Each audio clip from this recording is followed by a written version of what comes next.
This week we have another double parsha, Parshas Chukas and Parshas Balak. Parshas Chukas has 87 verses and 3 mitzvos, all the mitzvos that relate to the Red Heifer. And it's a really fascinating parsha. The first chapter, chapter 19, deals with the Red Heifer, the red cow, a very unusual process that we'll read about, what to do when someone comes into contact with the dead body. They become impure. There's various restrictions on them, and the only way for them to revert out of their state of impurity is via a potion made out of a red cow processed in a very striking and unusual way. And once that concoction is complete, the ashes mixed with water is sprinkled upon the individual, and over the course of 7 days, they become pure and they are restored to the state of purity. So that's the first chapter. And then chapter 20 and throughout the rest of the parsha, it deals with a lot of interesting narratives. So first of all, it fast forwards 38 years into the future. There's a jump. We've been dealing with now the Exodus and the aftermath and Sinai, and everything that happened until now has all been within a year and change after the Exodus. Chapter 20 is going to begin all the way at the end of the 40 years, and there's essentially a gap of 38 years where the Torah doesn't really tell us what happened. We only learn about where the Jewish people encamped, but we don't have any of the narrative, any of the history about what happened to the Jewish people during those 38 years. And it's going to tell us about the death of Miriam, the older sister of Moses and Aaron, and the death of Aaron as well, and the very intriguing and perplexing episode of the hitting of the rock. There's going to be the episode of the snakes. And also in this week's parsha, we're going to read about the first wars the Jewish people are going to encounter on the eastern side of the Jordan. Of course, the Torah does not end with the conquering of the land of Canaan. They're on the doorstep, and of course Joshua is going to lead the conquest of Canaan, but Moses is going to be at the helm during the first wars on the eastern side of the Jordan that are going to be told in this week's parsha, and the complete narrative is going to be brought in this week's parsha together with the supplementary information that we find out in the book of Deuteronomy. So let's begin the parsha. The parsha begins, Hashem spoke to Moses and Aaron saying, "This is the decree of the Torah, which Hashem has commanded, saying, speak to the children of Israel, and they shall take to you a completely red cow, which is without blemish, and upon which a yoke has not come." So the mitzvah of the red heifer, the red cow, is classified by the Torah as a decree. And we know that there's different categories of mitzvahs. There's mitzvahs that we would know and fulfill if we used our logic. These are the mitzvahs that are universal mitzvahs. There's some mitzvahs that after they're explained to us, we understand them. And then there's a third category of mitzvahs called decrees, in Hebrew a chok, like this week's parsha is called Chukas, which is from that word. And these are mitzvahs that are beyond human intellect. No matter how far you try to contort your brain, you cannot possibly understand it. In fact, the Talmud tells us that there was only one person, namely Moses, who was able to understand this mitzvah in its entirety. Solomon, the wisest of all men, he tried to understand it, and even he too, the Talmud tells us in the book of Yoma, page 14, he too yielded and recognized that it is indeed beyond him. And Rashi tells us right as we begin the parsha that the reason why it's called a chok, the reason why it's called a decree, is not because it doesn't have a meaning, but because the Satan, which is the angel that the Almighty orchestrates and appoints to try to cause us to sin, and the non-Jews, the Gentiles, they're the ones who pester the Jewish people, and they say to them, why are you doing such a bizarre mitzvah? What meaning do you have in it? And therefore, it's explained to us, this is a decree. God has an edict, and we have to fulfill it and not question it, even though we don't understand it. So it's important to stress, and people make this mistake, it's a misconception.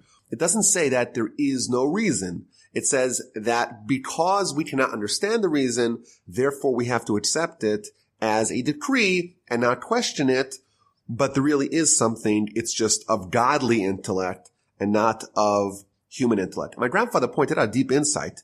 This red heifer, this red cow, is being used to undo the impurity that is foisted upon men at an encounter with death. And since the times of Adam, humanity has been condemned to die. Adam sinned, and as a result of that, all humans are condemned to die. Now, the Talmud tells us something very interesting. It says that Moses buried himself, which of course doesn't really make any sense, because first of all, the Torah tells us that God buried Moses, and what does it even mean to bury yourself? But the deeper insight my grandfather explained is that Moses, he conquered death, meaning that he restored himself to being in the same state that Adam was in before Adam sinned. And therefore, Moses reverted back to the state of humanity, at least personally. He reverted back to the state of humanity before death was a necessary condemnation, so to speak, a reality that is inescapable for all humanity. And therefore, because Moses was above death, he was not at all connected to the concept of death. Therefore, the red heifer, which is only there to undo death, made sense to him because they're opposites. The red heifer in its understanding cannot be understood by someone who's connected to death. But Moses, who was not connected to death, who buried himself, he was someone that understood it. Now, it's important to stress, we do get some insight from the sages and from the commentaries about the red heifer, and we'll try to understand it as best as we can and try to dwell on the teachings of the sages. But we also have to acknowledge that there is value to this idea that we're accepting the word of God, even though we don't understand it. It doesn't really fully make sense. So what happens over here? We take the red heifer, the red cow. It's completely pure. It's completely red. It has no white hairs. It has no black hairs. There's no blemishes upon it. It has no yoke that's upon it. It's given to Elazar the Kohen. So we know, of course, Aaron had a son Elazar, and he's going to be his successor.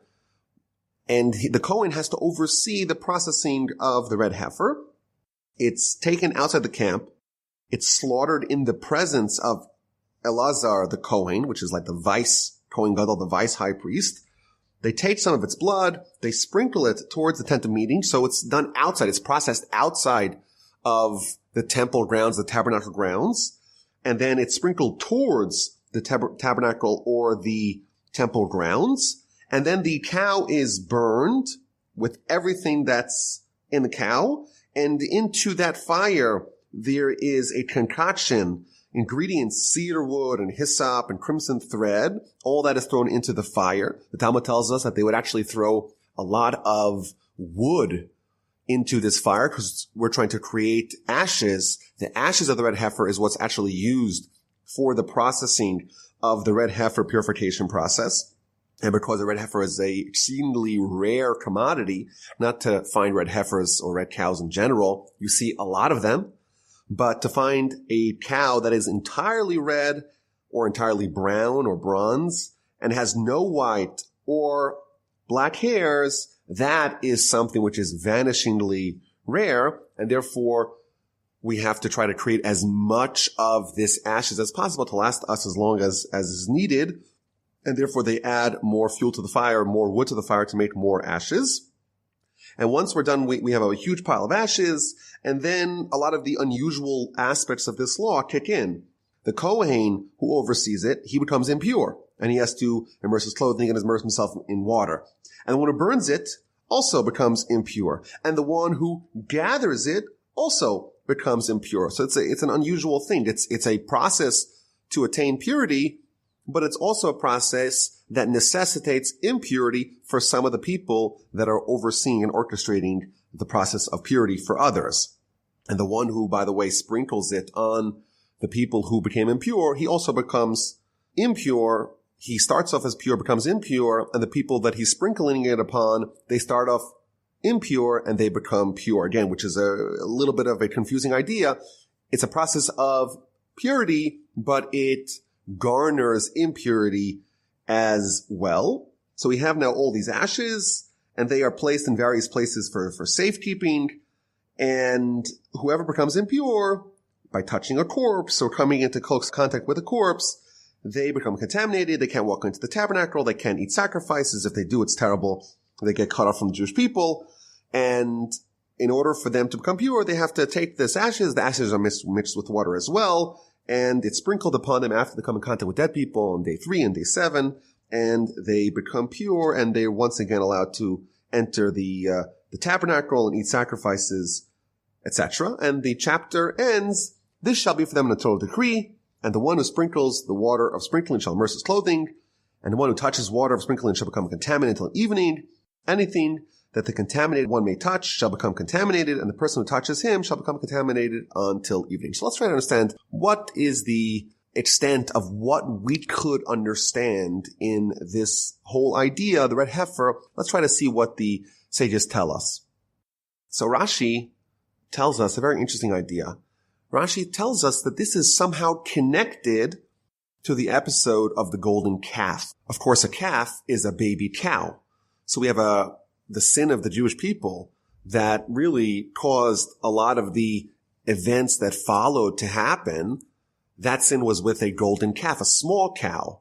And now we have the big cow, the red heifer, the mother cow, so to speak, not the calf, the mother, which is somehow a remedy for the sins of the Jewish people. So Rashi tells us a very interesting idea. It tells us that it's a parable for a woman who works for the king, and she's like a maidservant, and she has a son who's running around the palace, and the son defecates on the floor of the king.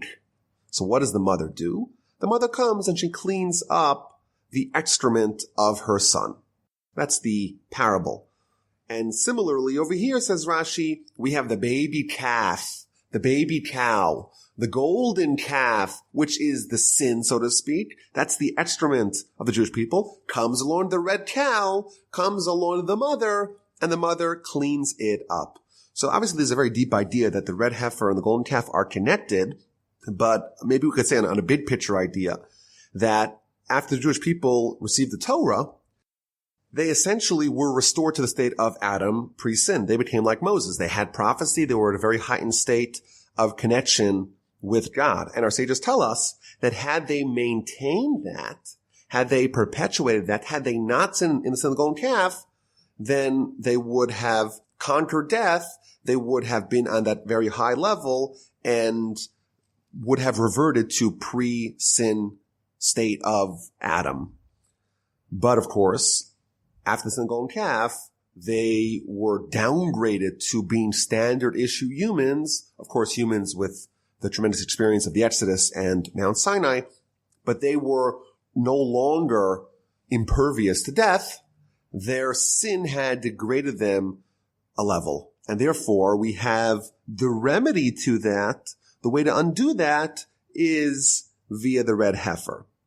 And maybe on a deeper level, we could say another idea that the golden calf, it wasn't just some mindless idolatry the way you maybe could read it. The way we understand it is the Jewish people wanted to either isolate one characteristic of God. And in fact, if we study the descriptions in Ezekiel about the prophecy of Ezekiel and the visions of Ezekiel, we find that part of the vision is a cow or a bull or a calf. And at Sinai, it's possible, at least the way the Ramban explains it, the Jewish people had a vision akin to the one of Ezekiel, and they wanted to create a monument to one aspect of the way God treats us, namely the aspect of judgment, which is personified, which is embodied by the cow, by the heifer, by the calf, and therefore they made the golden calf. It wasn't that they wanted to reject God, it's just they wanted to isolate one characteristic of God to the exclusion of the whole concept of God, which of course has no parts. And because they made that mistake, they have to restore it, they have to undo it, perhaps by something that they don't understand. The idea of the red heifer being something which is beyond us, that's a feature, not a bug, because that connotes complete and total commitment to God. When someone says, I'm doing something and I don't understand it, that shows that they have yielded, they have lowered themselves, submitted themselves to God, and accepted him in totality and submitted themselves to him.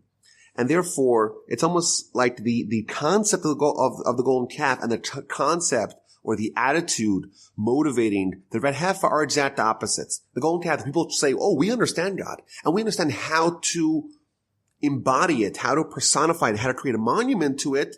And now we say, okay, let's undo that by saying we don't understand it, and we're not going to give a certain testament to it, and we're going to say it's beyond us, and we're going to do the red heifer, which is something we can't understand. And there's another wrinkle, of course, that the red heifer is the mother of the calf, and that, of course, represents the idea that everything the child has is something that has its roots in the mother. Similarly, the characteristic of God is not some isolated entity, but it is part of the grand unity, the grand singularity, the grand one source, which is, of course, God. And, of course, every part of this has deeper insights, but we take the red heifer without blemishes. Of course, the ultimate blemish in our existence is the fact that we do die, and therefore we're symbolizing this idea that death is something which is a flaw, and therefore it's undone by this flawless cow. And the commentaries add, and I'll readily acknowledge that a lot of these things I don't understand, that everything that the red cow represents is all about judgment. It's red. Red's the color of judgment. It's a cow. It's a calf, which represents judgment. It has no white hairs or black hairs, which also represent judgment. And the Ramban speaks about this, the Or Chaim as well. The Or Chaim adds that no yoke was placed upon it. A yoke, of course, is about submission, which would reduce judgment. And therefore, there's no yoke upon it. So it has complete judgment. Of course, these are very advanced ideas, and we have to acknowledge we don't really understand it. But that's the basic idea, or some of the thoughts that we find in amongst our commentaries about what the red heifer represents. Now, it is interesting that the Torah tells us in verse 3 that Elazar, he oversees the commoner who slaughters the red heifer, but it's Elazar the Kohen, not Aaron the Kohen. At this point in time, Aaron's still alive. So it's an interesting question as to why exactly Elazar, the vice high priest, not Aaron, the high priest himself, why is Elazar overseeing the red heifer? And the Ramban gives a few answers. He says that this is about training Elazar. He's going to be the future high priest, and therefore he's given the role, but of course the high priest could do it himself as well. Alternatively, Aaron was so great, he was so holy, that for him to do a service outside of the temple, outside of the tabernacle, it would be beneath his dignity. Rashi adds an interesting twist. Rashi says, we know Aaron, he participated to some extent in the sin of the golden calf, and therefore with the red heifer, which is there to undo the golden calf, it's inappropriate to bring Aaron there based upon the idea that you cannot take a prosecutor and turn him into an advocate. Vis-a-vis the golden calf, Aaron is a force of prosecution, and therefore he cannot come and contribute towards the remedy, towards the healing, because he's someone who is forever associated with the prosecution with the sin of the golden calf. So that's the basic idea. There's another important thing I want to just mention quickly. In verse 14, there's a famous teaching in Talmud. The verse says, this is the teaching regarding a man who will die in a tent. Whenever it says the word tent in Jewish literature, it harkens back to the tent of Jacob. It harkens back to the study of Torah. And the Talmud tells us that if someone wants to truly immerse himself in the tent, they have to die over it, so to speak. Says the Talmud, the Torah, the words of Torah are only find continuity with someone who dies over it. And quotes this verse, 19:14, this is the Torah, a man who dies in the tent. Meaning that the relationship we have with Torah is that we submit ourselves to God and to Torah. We render ourselves like a clean slate, eager and willing to listen and absorb God's wisdom. And that is the correct attitude to have Torah flourish within us. So that's chapter 19. Chapter 20 begins the narrative portion of the Parsha. The children of Israel, the whole assembly, arrived in the wilderness of Tzin in the first month and the people settled in Kadesh. And Miriam died there, and she was buried there, and there was no water for the assembly, and they gathered against Moses and Aaron. So this verse from chapter 19 to chapter 20, it fast forwards 38 years towards the end of the 40-year duration of the Jewish people's time in the wilderness. Now, what happens in between is something we don't know, and the Rabbeinu Bachai, he tells us that the episodes of the Torah and the prophecies of the Torah only happen in the beginning, the first year, and in the last year. And the commentaries explain that there was a period in the middle where God, so to speak, hid his face. And that probably relates to the episodes we read previously in the book of Numbers, the sin of the spies, the sin of the scouts. And God said, okay, you're all going to die. We're going to filter and recycle you through you, so to speak. And a new generation is going to enter. That generation that was rejected by God, so to speak, it seems like the prophecies that we find in the Torah were not conveyed in their presence once the sin of the spies, of the scouts, happened and the verdict was handed down that these people are going to be killed or they're going to die before the entrance into the land of Canaan commences. So we're now 38 years later, and Miriam, the sister of Moses, dies, and right away there is no water for the assembly. And everyone, of course, is freaking out because there's no water and you're in the middle of a wilderness, in the middle of a desert. So first of all, there's an interesting Rashi here. Rashi tells us that there's a juxtaposition between the episode of the Red Heifer and the death of Miriam. Why are they put next to each other?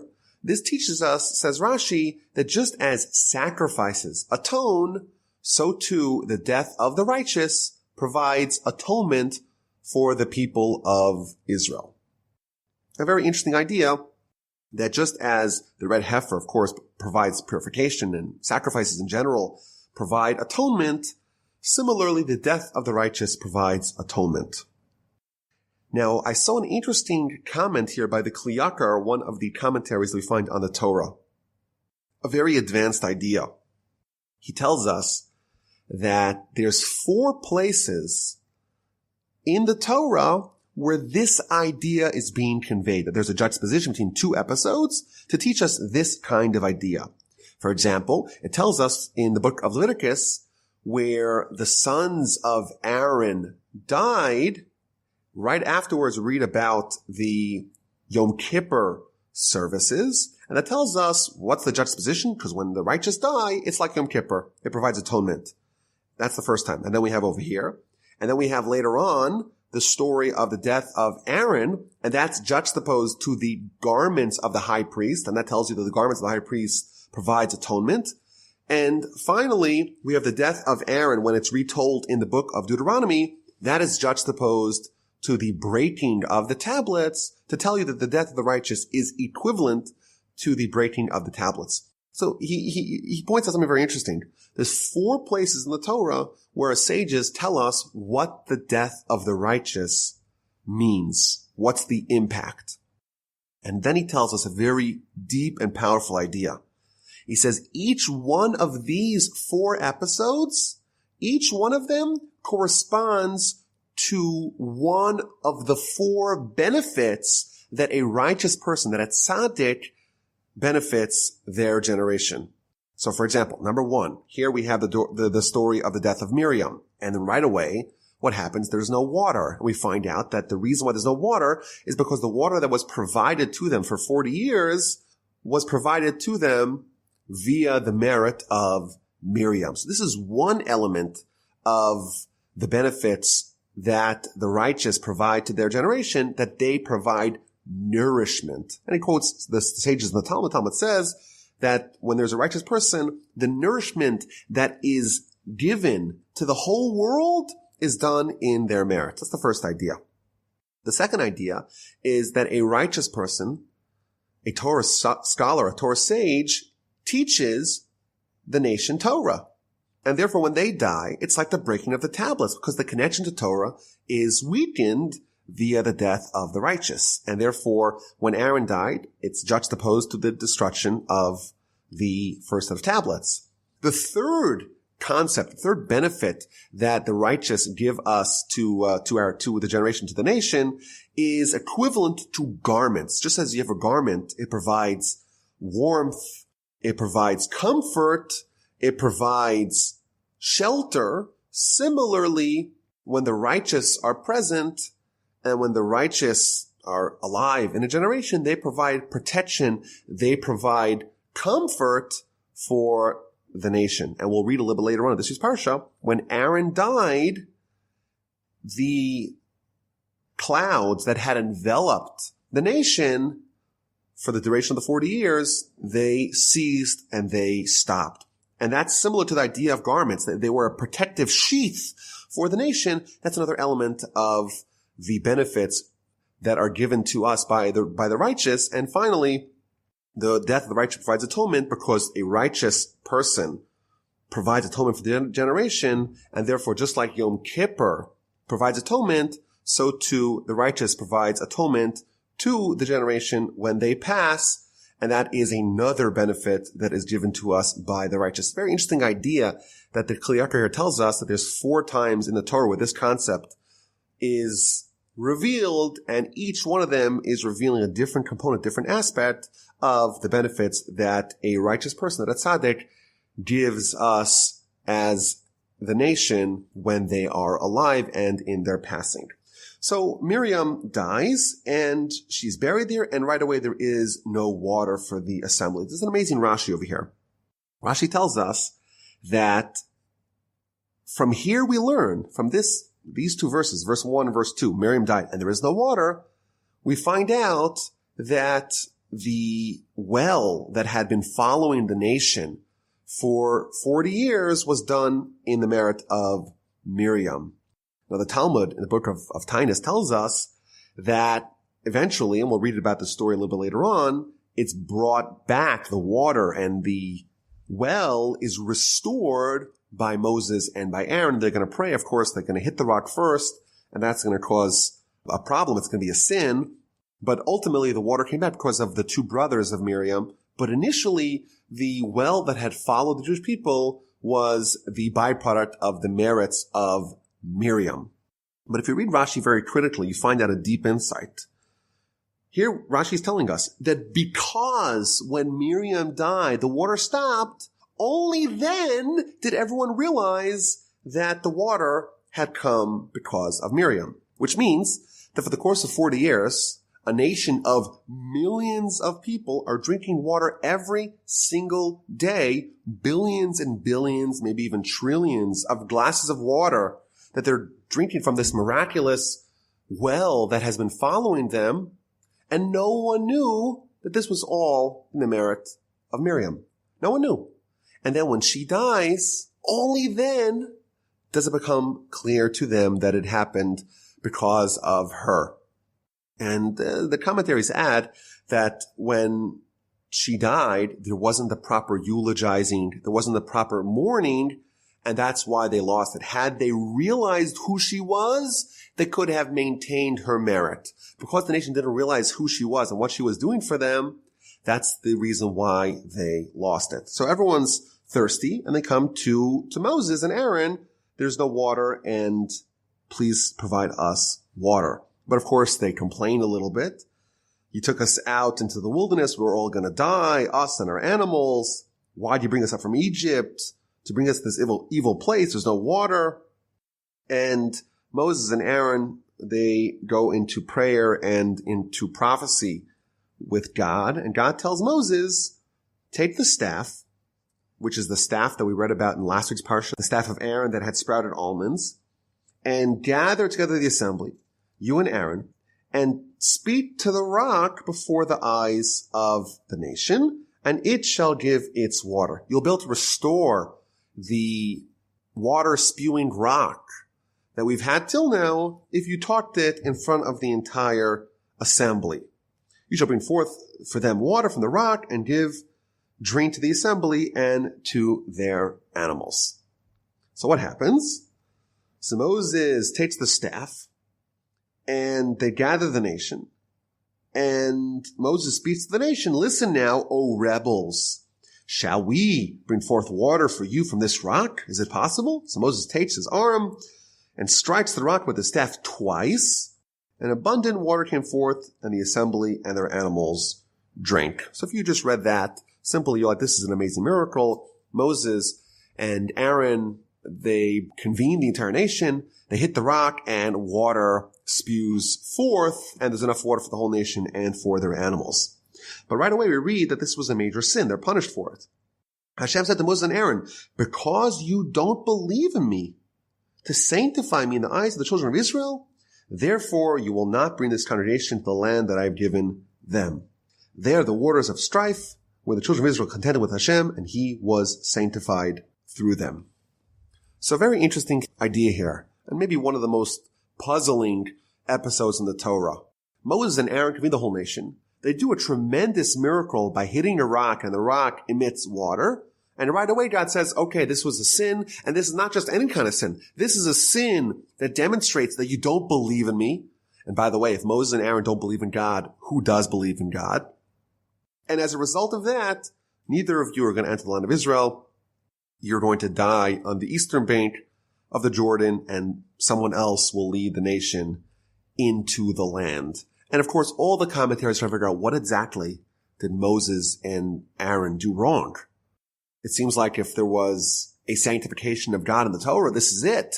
Hitting a rock and the rock emits water, enough water for millions of people, that's a great miracle. But God says, no, you didn't sanctify me. You left the miracle on the table, and therefore you're going to be punished. It's a very interesting and problematic episode, and all the commentators voluminous commentaries on this, trying to understand what happened over here. So Rashi tells us that the sin is that instead of speaking to the rock, they hit the rock. And the Ramban asks a series, a very long Ramban here has an essay on this, and he brings Rashi. He doesn't like Rashi's interpretation. He brings the Rambam's interpretation. Doesn't like that one either. And he says, Rashi, I don't get it. If they were not supposed to hit the rock, why did God tell them to go take the staff and speak to the rock? Why would you take the staff if you're only supposed to talk to the rock? The staff, the purpose of the staff is to be used in this ceremony. Moreover, we know in the book of Exodus, Moses was told to take the staff and hit the rock. So what's wrong with hitting the rock this time?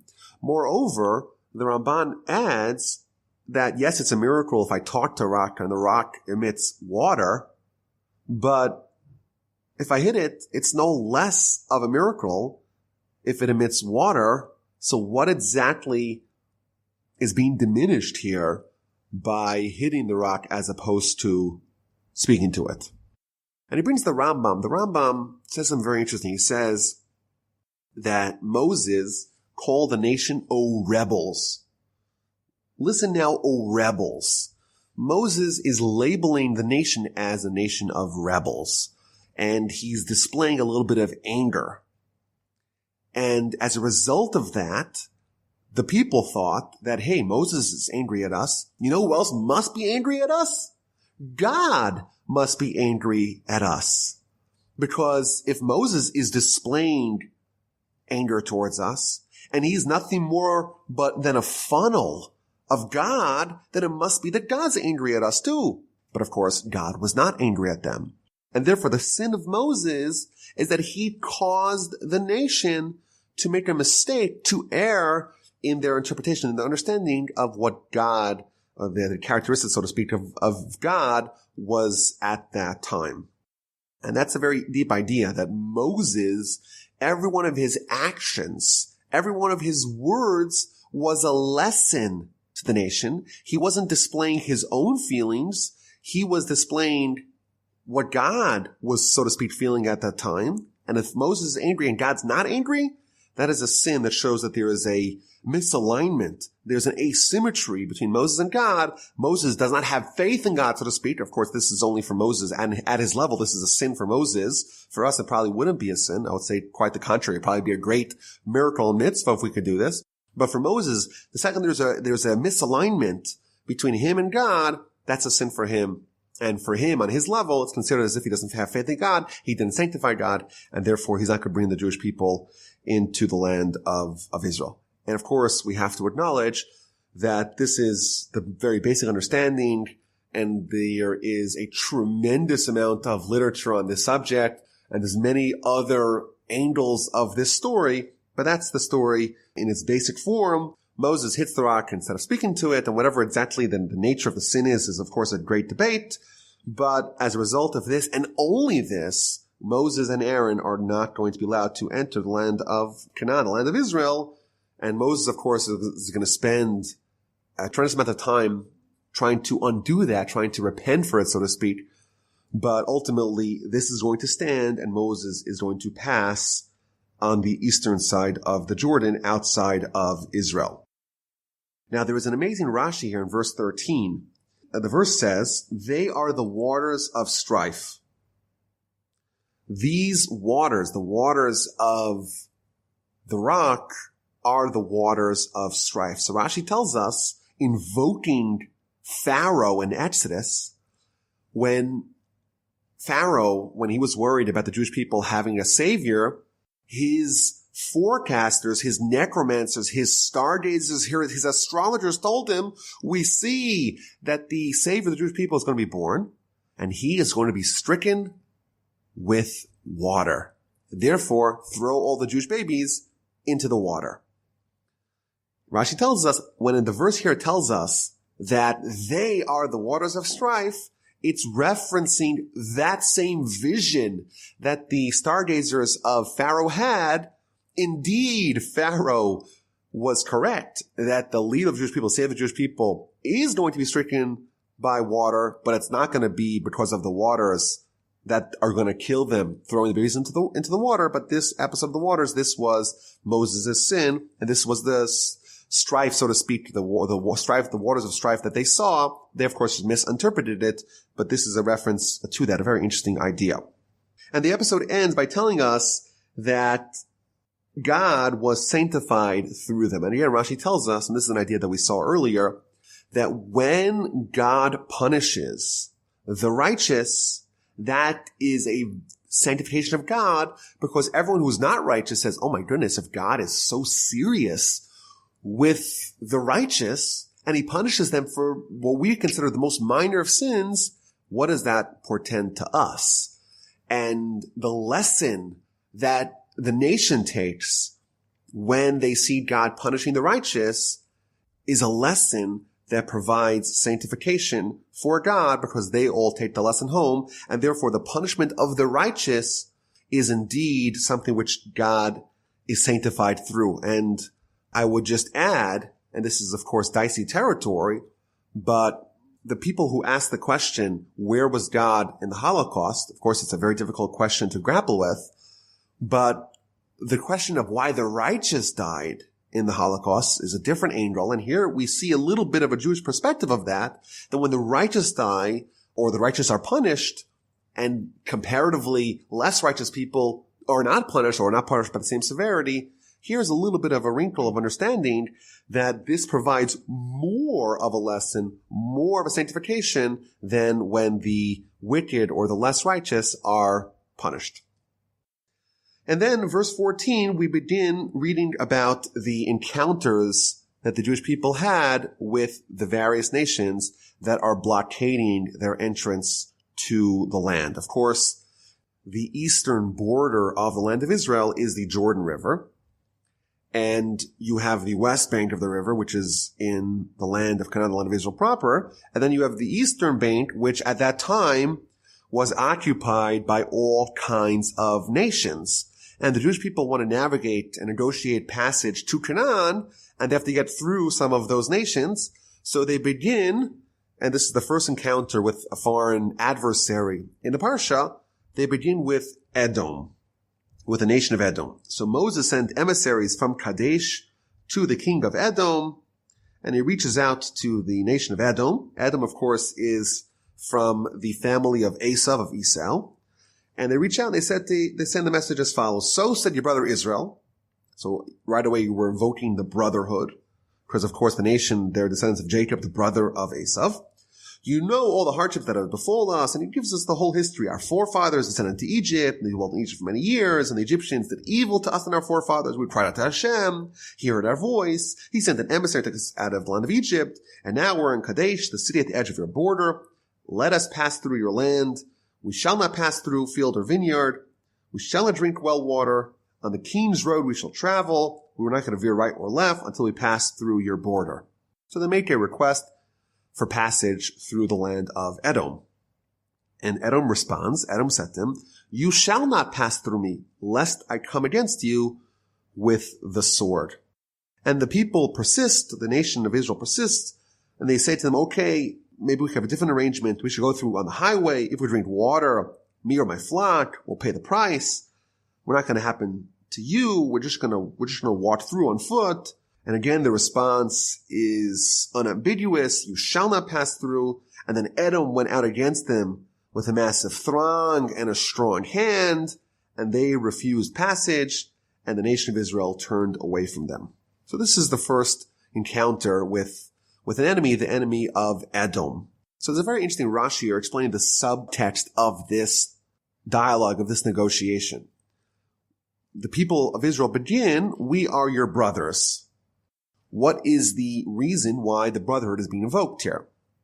Rashi tells us, according from the Midrash, that we're brothers, and after all, our common ancestor, Abraham, was promised that you should surely know that your children will be foreigners in a foreign land. There was a curse that was upon our collective family.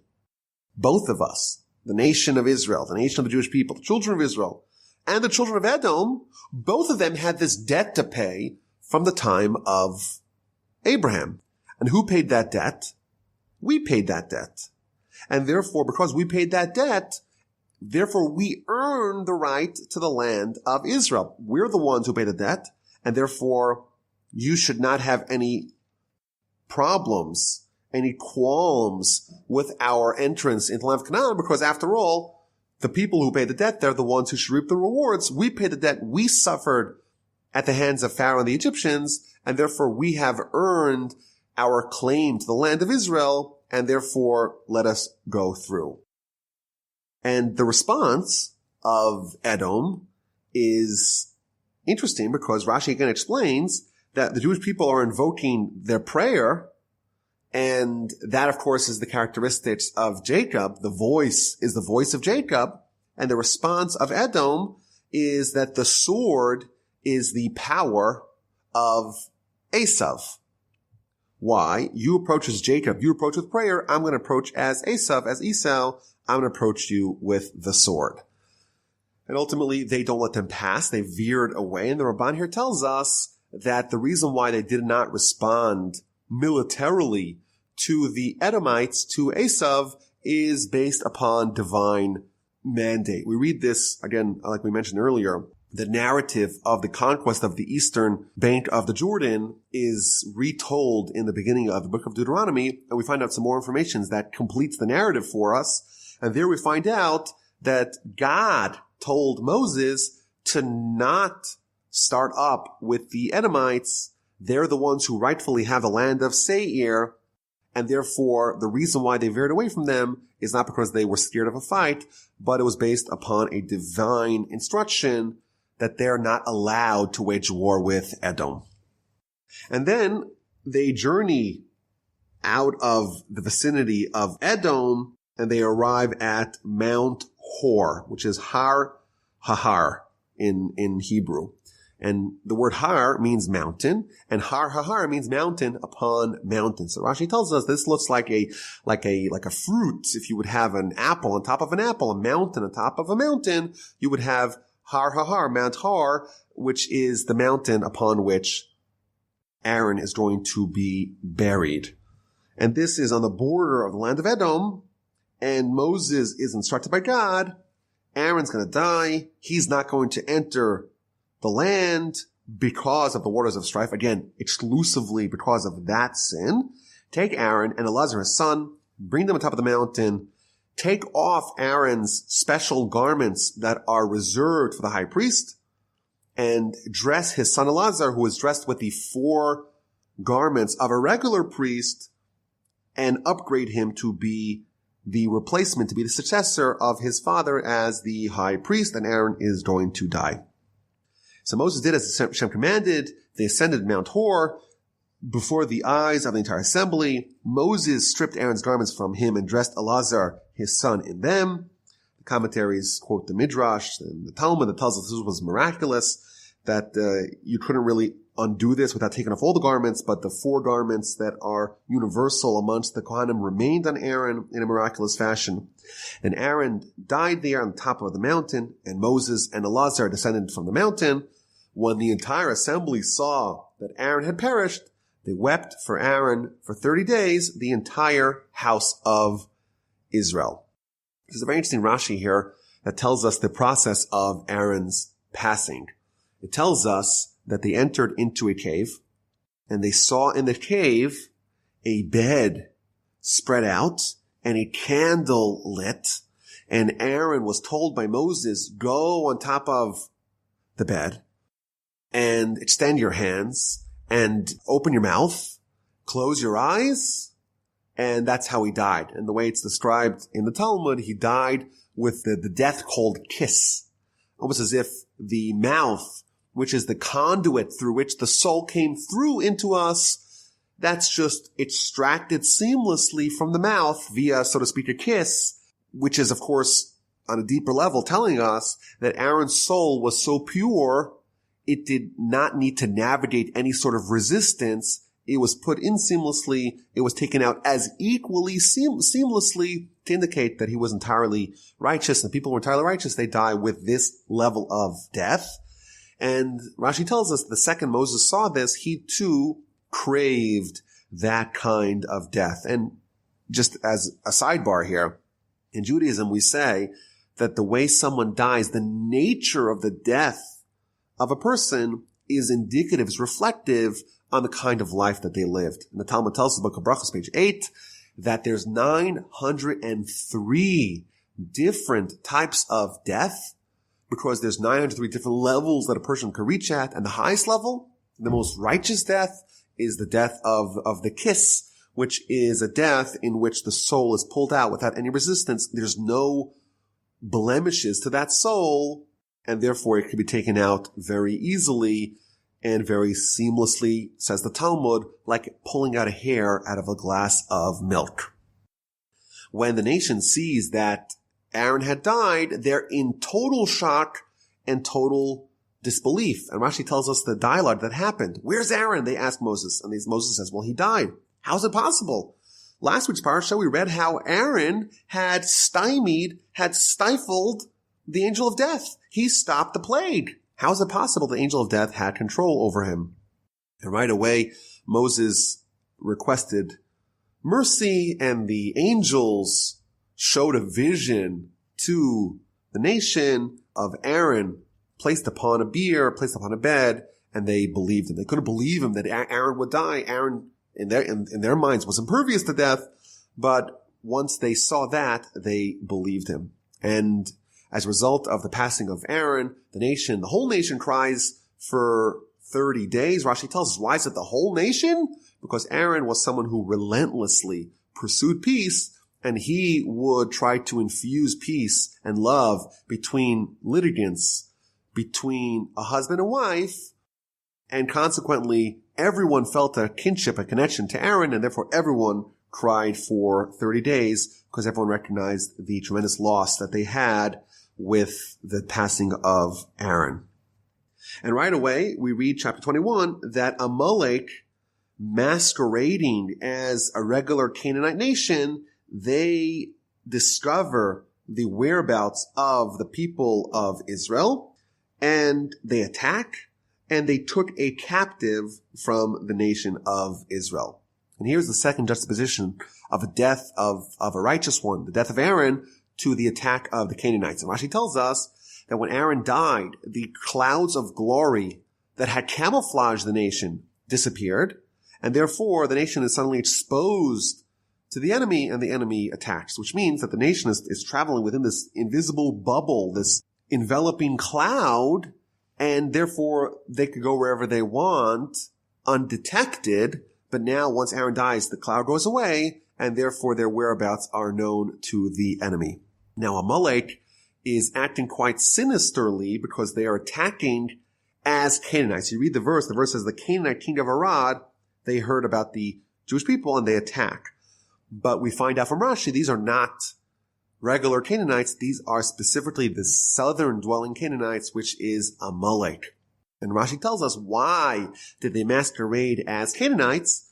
Because they spoke the land of Canaan and they camouflaged themselves because they wanted the Jewish people to pray for salvation from the Canaanites and therefore to say an incorrect prayer because it's not the Canaanites, it's really the Amalekites. And therefore the prayer would be inefficacious and therefore they would be able to win. Very deep insight. If you're praying to survive the encounter with the enemy and you say the wrong name of the enemy, you say Canaanites instead of Amalekites, your prayer might not be effective. And therefore we see indeed there was a captive. And of course there's a variety of lessons over here, but one of them is with respect to prayer.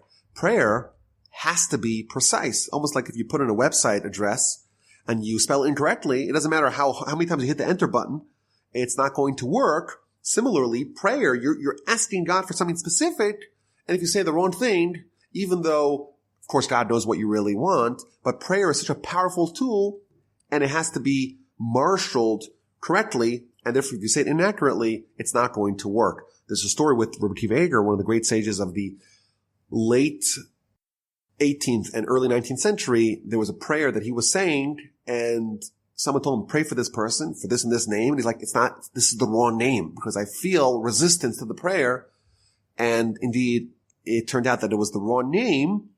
And that's why the prayer was not immediately efficacious.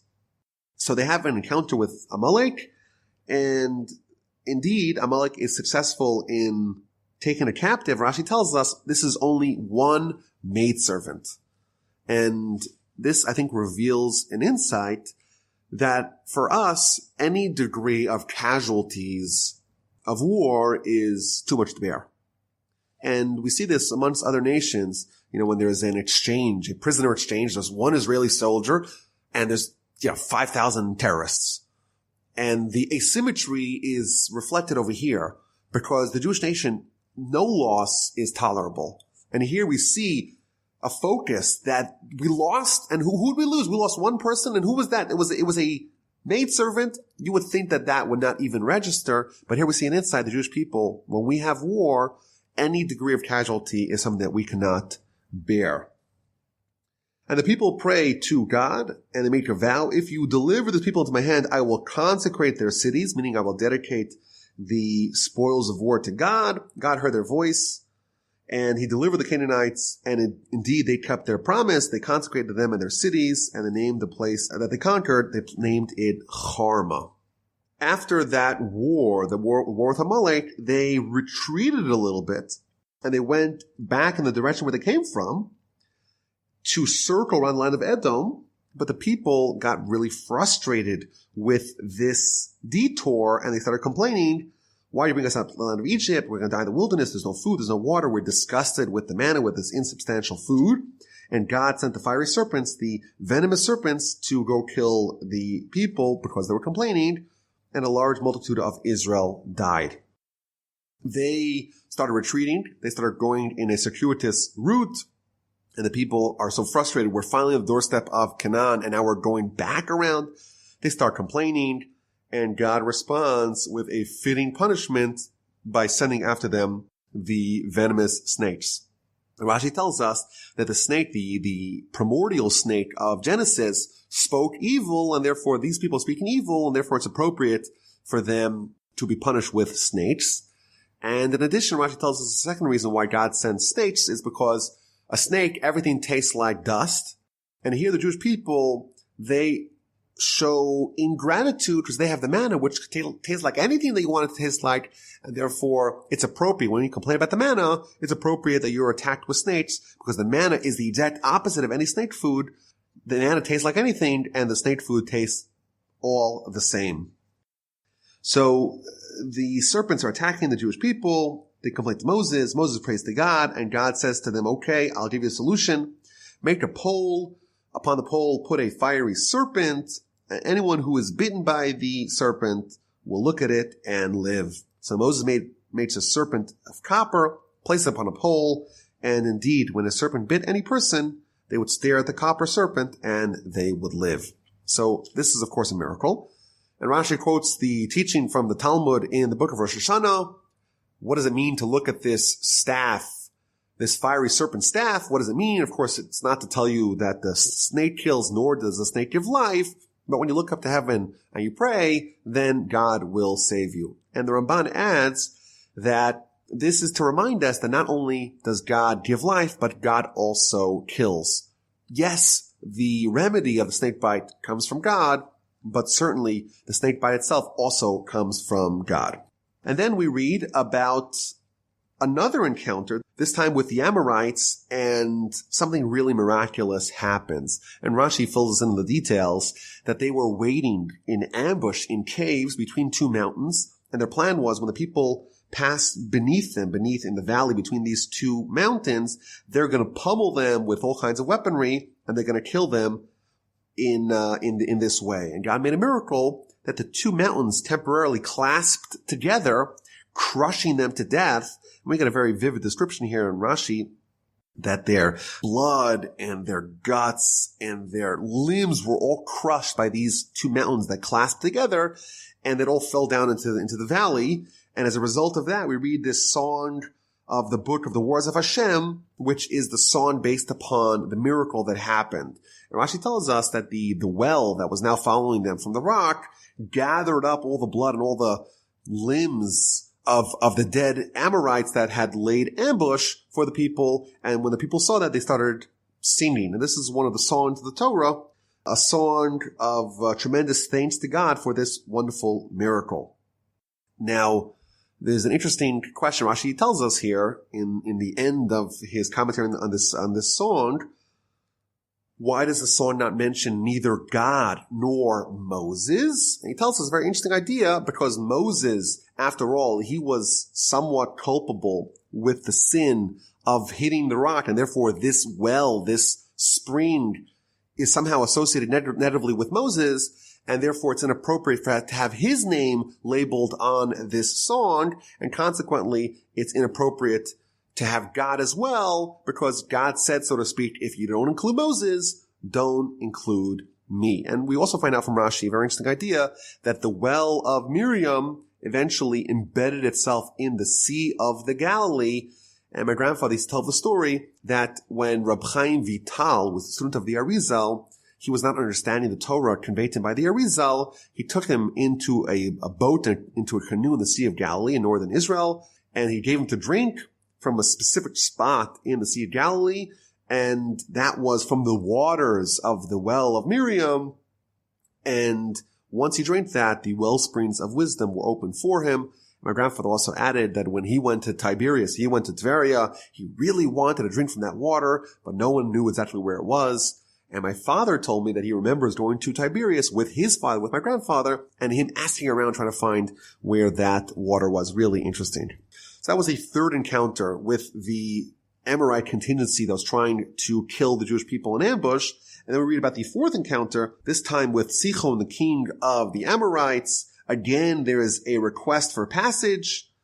And again, there is a negative response. And Sichon, instead of yielding, he engages in war. And again, Israel smote him with the edge of the sword to possession of his land, his whole land, and they settled it. This was a very powerful nation. This was a nation that stood at the vanguard of the land of Canaan. It was a mighty nation. It was a nation that was inconquerable, and there was a miraculous defeat of this mighty enemy. Despite the fact that the Jewish people reached out with peace overtures, they were rejected, and indeed the defeat was very miraculous.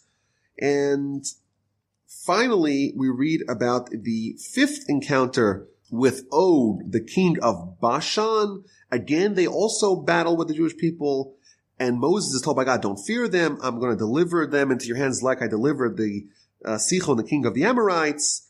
And indeed, they smote him, his sons, and all his people until there was no survivor left among them, and they took possession of his land. So these twin powers that were on the edges of the land of Canaan, Og, the king of Bashan, and Sichon, the king of the Amorites, they were both conquered and their lands were acquired by the people of Israel. And indeed, some of the people, we'll read about this a little bit later on in the book of Numbers, some of the tribes decided to permanently dwell on the eastern side of the Jordan in the lands conquered from the Amorites and from the Bashanites. And the next parsha is going to deal with another kingdom, the kingdom of Moab. They see what the Jewish people did to the kingdoms of Bashan and of the Amorites, and they get terrified, and they resort to a very unconventional weapon to try to stymie and stifle the Jewish people, and that is trying to commission Bilaam, the Gentile prophet, to curse them. Thus concludes the parsha, the fifth and final encounter of the parsha with the enemies. They destroy the king of Bashan. Og, the king of Bashan, is destroyed. There's a total victory, and the children of Israel journey and camped on the plains of Moab, on the banks of the Jordan, opposite Jericho. They are ready to enter, and the rest of the Torah essentially is going to be the Jewish people at this location in the plains of Moab on the banks of the Jordan River. Parshas Balak has 104 verses. It doesn't have any mitzvos, and the entirety of the parsha is a narrative, namely the narrative of very unusual, very interesting characters that are trying to curse the Jewish people. Now, it's very interesting that with the exception of the final 9 verses, the entire parsha is presented from the vantage point, from the perspective of the enemies of the Jewish people. And I don't think, with the exception maybe of a few verses at the beginning of Exodus, I don't think that we have a parallel to this where the perspective of the Torah, of the narrative, is not from the Jewish people, but instead from the perspective of their enemies. So it's very unusual that we have this whole story, a whole parsha, based upon following the story of Bilaam and Balak as they're scheming to try to curse and to try to destroy the Jewish people. Now, just as a way of introduction, the central character of the parsha is Bilaam or Balaam, and he's a very unusual character in Jewish literature. So, for example, the Talmud in the book of Sanhedrin tells us that all Jewish people have a portion in Olam Haba, have a portion in the afterlife, in the world to come. And then it lists several exceptions. There are people who, by dint of their character, their behavior, their deeds, their sins, they lose their portion of Haba, they forfeit their portion in the afterlife. So it lists people who don't believe in the Torah, people who don't believe in the afterlife itself, people who are heretics. And then it lists individuals that also have lost their portion. And it lists several famous sinners amongst the Jewish people. And it also lists Bilaam. Now, it's a little bit unusual because the structure of that Mishnah, of that teaching of the Talmud, is that all Jews have a portion of Olam Haba, have a portion of the world to come.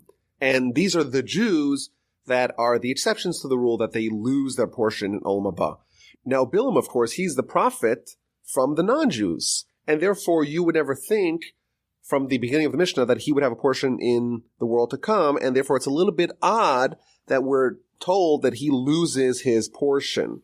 Moreover, there is an intimate connection between Bilaam, the greatest of the prophets of the non-Jews, and Abraham, of course, the founder, the patriarch of our nation. The Mishnah tells us in the end of Pirkei Avos, whoever has these 3 characteristics is a student of Abraham, and whoever has these 3 other characteristics is a student of Bilaam, the wicked one. If you have a good eye, if you have a humble spirit, if you're content, you have a limited appetite for physical things, then you're a student of Abraham. Whereas if you have an evil eye, a haughty spirit, a rapacious appetite, then you are a student of Bilaam, the wicked. It's almost as if we're told there's 3 hallmarks of the students of Abraham, and the opposite of those 3 are the characteristics of the students of Bilaam. And the commentaries note that Bilaam, in effect, these 3 characteristics, they include all the negative character that exists. And the 3 positive characteristics found in Abraham include all the positive characteristics that exist. So I think from the unusual treatment that we're getting of Bilaam in this parsha and throughout Jewish literature, it seems like there's an emphasis to study this individual character almost as if he is the perfect example of the worst kind of person you could be. And therefore we're studying his story and we're given an entire parsha from his perspective because we need to study how exactly to not behave. We have to dwell a little bit on the character that's the exact opposite of Abraham. We have to learn what are the characteristics that would make a person forfeit their portion in Olam Haba, the portion in the afterlife. So the parsha begins, Balak, the son of Tzipor, saw all that Israel had done to the Amorites. In the end of last week's parsha, we had the beginning of the battles the Jewish people had on the eastern bank of the Jordan River, and they destroyed the Amorites. And now Balak, who's the king of Moab, one of the other nations that resides on the eastern bank of the Jordan, now they're worried. Moab became very frightened of the people because it was numerous. Commentaries note that Sichon and Og, the two mighty kings that were destroyed in last week's parsha, were very, very strong. And now we have Moab, who's comparatively smaller and weaker, and they are very nervous because if the mighty empires were decimated by the Jews, certainly the more smaller and weaker ones are increasingly vulnerable, and therefore they resorted, as we'll see in the parsha, to unconventional warfare. And Moab was disgusted in the face of the children of Israel. It is interesting that this is the second time in the Torah that we see the people are disgusted by the Jews. It wasn't just over here. It was also when the Egyptians, when they hatched their plan to enslave the Jewish people, it says the same exact word. They were disgusted. And I think this really describes maybe the sentiment that undergirds anti-Semitism. Rashi tells us here, what does it mean they were disgusted? It means they lost their meaning in life. They were so agitated. They had such an irrational loathing, abhorring of the Jewish people that they couldn't live with themselves. They couldn't bear existing so long as the Jewish people were alive. And again, it seems like from last week's parsha that the Jews always reach out with overtures of peace. There's an easy solution to the dilemma. You approach the Jewish people and you say, okay, I'm interested in coming to some sort of terms, some sort of agreement. Let's have an agreement that we could both live by, and let's have peace. That's the easy solution. But here we see that they're motivated by this irrational, unusual loathing. They couldn't live. They couldn't exist. They lost their meaning in life so long as the Jewish people were around. So what did they do? Moab said to the elders of Midian, now the congregation, i.e. the Jewish people, will lick up our entire surroundings as an ox licks up the greening of the field, and Balak, the son of Tzipor, was king of Moab at that time. And Rashi tells us that Moab and Midian were long-time enemies, but they united against the common enemy, even though they themselves hated each other. But because they both hated the Jews as well, they found a way to create a pact. Talmud tells us this is akin to two dogs that were fighting with each other. And one of them is attacked by a wolf. So what happens? The other dog comes to his aid, because otherwise, if I don't help the dog now, even though I hate him, but the wolf will eat him and then he'll eat me next. Similarly here, Moab and Midian, these two enemies, because they have a common enemy, the Jewish people, they are uniting. Now, it's interesting. We find that Balak was the king of Moab at that time. Rashi tells us that really he was only recently appointed. He was like a wartime president. He was the interim president. It was only because they saw the Jewish people trouncing Sichon and Og, they appointed someone like Balak, someone who really was not previously in the monarchy. They appointed him. He was a necromancer, a sorcerer, even greater than Bilaam. And therefore they appointed him to be a very unusual figurehead because of the pressing needs of the arrival of the Jews. Now, it's interesting. The Midrash tells us that Balak was either the son or the grandson of Jethro, Moses' father-in-law. And it makes him, in effect, the brother-in-law or the nephew of Moses. Such interesting family dynamics here. So we have a problem. The Jewish people are coming, and Moab is reaching out to the elders of Midian. Why is Moab reached out to the elders of Midian, not to the king of Midian, not to the ministers of Midian? Why to the elders of Midian? So the Ramban quotes a midrash that tells us something very fascinating. We know Moses, as a young child, had to escape from Egypt and eventually ends up in the land of Midian, this very same land. And of course, he marries the daughter of Jethro, Zipporah, and he spends a lot of time there until he's 80 when he goes back to Egypt to save the Jewish people. And therefore, the Midrash tells us that the reason why they went to the elders of Midian is because they wanted to do some field research. They realized that the leader of the Jewish people was raised in Midian, and therefore it is appropriate for us to send messengers to the elders of Midian, not to the kings, not to the nation, because the elders of Midian would know the backstory, the history of Moses, his vulnerabilities, his powers, and therefore will find out how to thwart the Jews and Moses. And Rashi tells us that they discovered that the power of the nation resides in its words, and therefore we will attack them with words. The Jewish people, our power lies in the voice, is the voice of Jacob. It's in our words, in the words of prayer, in the words of Torah. And therefore, the way to undo that, the way to attack that, the kryptonite, so to speak, of the Jewish people, is words. And therefore, they hired Bilaam, the sorcerer, to use words to curse the Jewish people. So he sent messengers to Balaam, the son of Beor, to Pesor, which is where he was, which is by the river. And we're going to summon Bilaam to go curse the Jewish people. And the message was as follows: Behold, a people has come out of Egypt. Behold, it has covered the surface of the earth. It sits opposite me. The commentaries note that it sits opposite me, that Balak and the Moabites did not know exactly where they were. And like we spoke about last week, the Jewish people were enveloped with the clouds that made them invisible, so that they knew that the enemy was there. They didn't know exactly where it was. So now, please come and curse this people for me, for it is too powerful for me. Perhaps I will be able to strike it and drive it from the land, for I know that whomever you bless is blessed, and whomever you curse is accursed. So there's a few interesting things over here. Rashi tells us right away at the very beginning an interesting idea. Bilaam is a prophet who has apparently the ability to curse and to bless.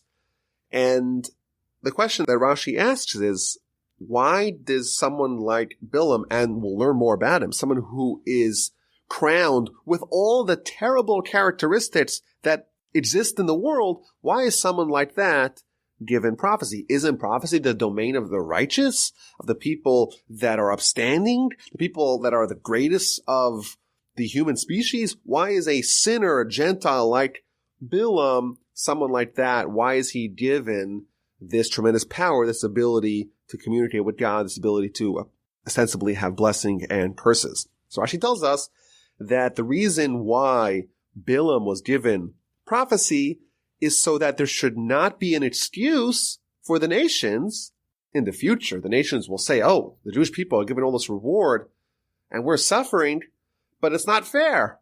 They had someone like Moses, and Moses made sure that they were behaving in the proper way.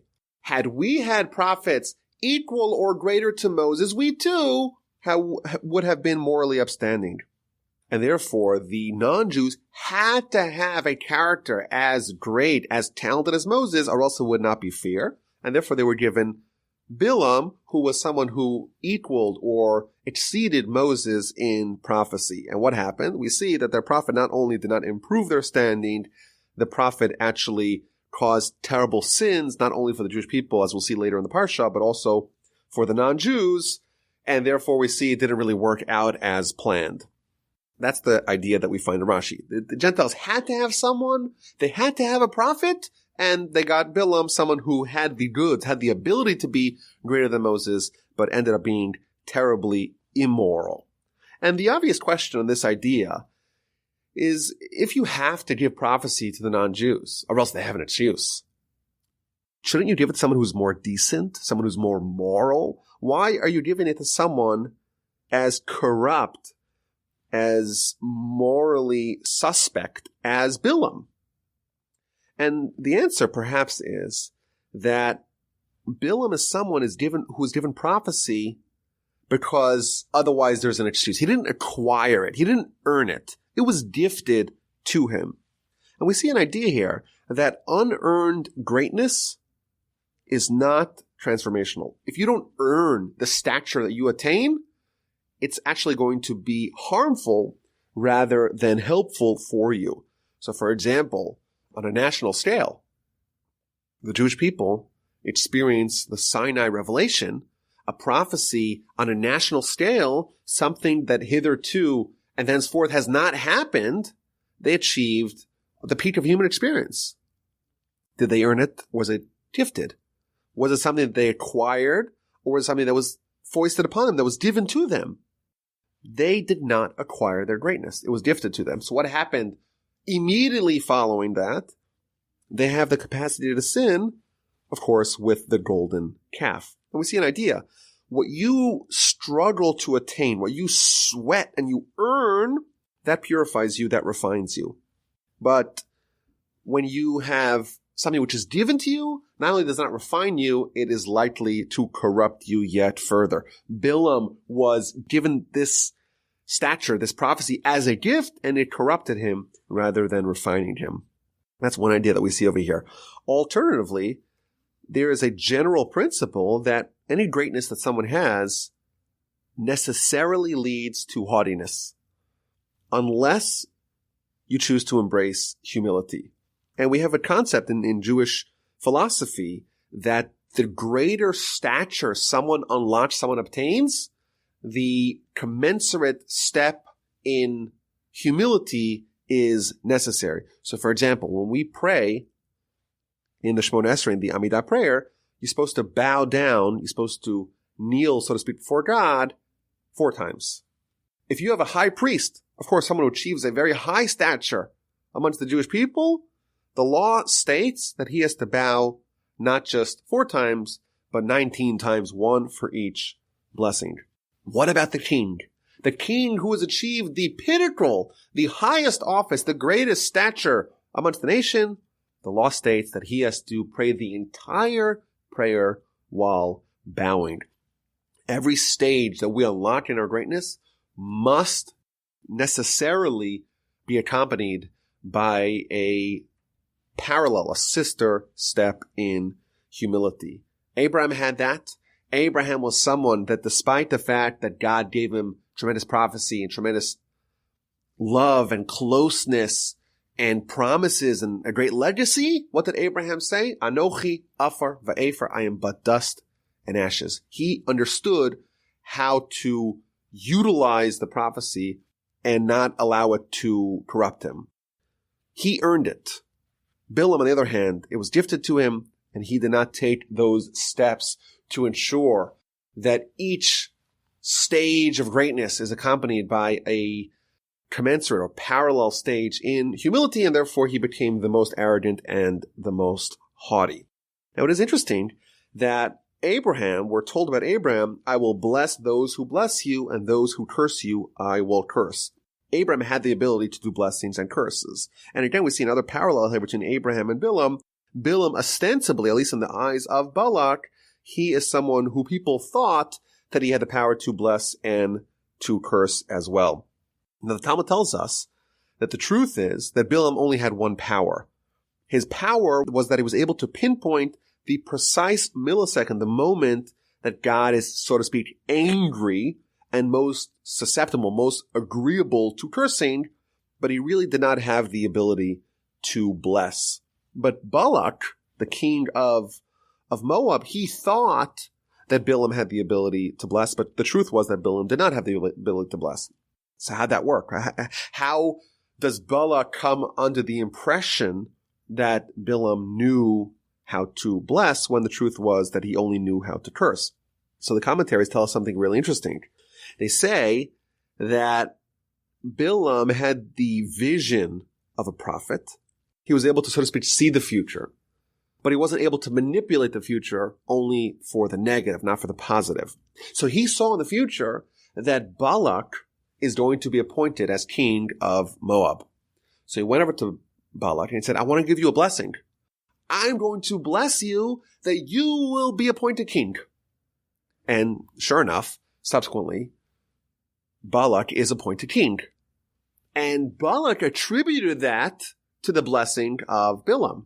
But the truth is that Bilaam just foresaw it and made believe that he caused it, that he effectuated it only to be able to garner the honor and the residual benefits of Balak thinking that Bilaam really caused the blessing and didn't just try to seize the rewards of causing that.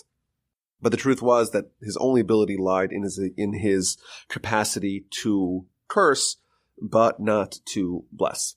Okay, so Balak sent this message to Bilaam: please curse this Jewish people and you'll help me with my very pressing problem. So the elders of Moab, the elders of Midian, they come and they approach Bilaam and they make the request. And he says, I have to think about it overnight. I have to see what God is going to tell me. Rashi tells us that Bilaam had prophecy, yes, but it was only conveyed to him at night. God only went to him at night. God, so to speak, snuck away to go visit him, but it was never done during the day. And Rashi adds that the prophecy of Bilaam was only at night, similar to Laban. In chapter 31 of Genesis, God came to Laban, the father-in-law of Jacob, in a dream at night. And it's interesting that Rashi makes this connection between Bilaam and Laban, because the Talmud tells us that Bilaam was actually the son of Laban, and according to at least one opinion in the Midrash, Bilaam is Laban. Of course, this would make him very old, but what it means is that there's some sort of spiritual connection between Bilaam and Laban. Just like Laban tried to uproot everything, Bilaam is going to follow in his footsteps, try to uproot everything amongst the Jewish people. Now, Bilaam is asking the elders of Midian and Moab to stay overnight. Will God allow me to go with you? And Rashi explains that what does that mean? Will God allow me to go with you? Maybe God will only allow me to go with you if there's officers that are of greater stature than you. Maybe God will say, no. These people who have come to ask for you to come curse the Jewish people, they're not respectable enough, they're not honorable enough, and therefore you can't go with them, you have to go with someone who's even more honorable. Again, we see his pride and his hubris and his haughtiness and his arrogance. So God came to Bilaam and asked him, who are these men with you? A very interesting question. God is testing Bilaam. He's asking the question, who are these men? Of course, God knows everything, and the notion of God asking Bilaam a question when God certainly knows the answer is unusual. So Bilaam responded, Balak, the son of Tzipor, the king of Moab, sent to me. So it's interesting dialogue over here between God. God asks Bilaam, who are these men? And Bilaam responds, well, the king of Moab, Balak, the son of Tzipor, they sent to me. So the commentaries and the Midrash and our sages tell us a very interesting idea. There is a similar question that is asked of Cain in the beginning of Genesis. Cain, of course, is asked, where is your brother? God asked that question. Now, God, of course, knows the answer. And the obvious answer that Cain should have told God is, well, you don't need my help. You know the answer better than I do. Similarly, Bilaam should have said the same thing. Bilaam should have said, you don't need to know that. You don't need my help in figuring out and deciphering the situation. You know exactly who these people are better than I do. So the Midrash tells us that there's three people that God inspected them, God tested them, and he found them to be a pot of urine. That's the words of the Midrash. And they are Cain, Bilaam, and Chistiah, the king of Judah. So it's interesting here that we see again that Bilaam is making a big blunder by answering the question improperly. He should have said to God, you know very well you don't need my help in this matter. But what does he respond? He responds, Balak, son of Tzipor, king of Moab, sent to me. And again, Rashi tells us, and this is again the study of the Parsha. Part of the Parsha is to study exactly how corrupt someone could get and what not to do. And here we see more arrogance. The king of Moab, God, says Bilaam, you don't think I'm so special, but you know who does think I'm special? The king of Moab. They're interested in what I have to say, even though you're not. And continues Bilaam, behold, the people coming out of Egypt that cover the surface of the earth. Now go and curse it for me. Perhaps I will be able to make war against them and drive it away. So what does God say to Bilaam? No, you can't go with them. You can't curse the people. The people is blessed. And Bilaam wakes up in the morning and tells the officers of Balak, go, Hashem has refused to give me permission to go with you. I have to go with someone who's more important. That's the insinuation. I need more people that are more important. So they return to Balak and they say, Bilaam does not want to come with us. So he sends higher ranking officers to go try to cajole and convince Bilaam to come curse the Jewish people. They return to Bilaam and they say, I'll honor you greatly. I'll give you tremendous wealth. And Bilaam responds, even if you give me your whole house full of silver and gold, I cannot transgress the word of Hashem, my God, to do anything small or great. And Rashi tells us again that this shows his unbridled avarice, his unsatiated, his rapacious desire that, yes, Balak really should give me a house full of gold and silver. I really am deserving of all that wealth and all that honor. Again, he tells the messengers, let me wait overnight, let me speak to God, whatever God says to do, I will do. And again, there's a conversation.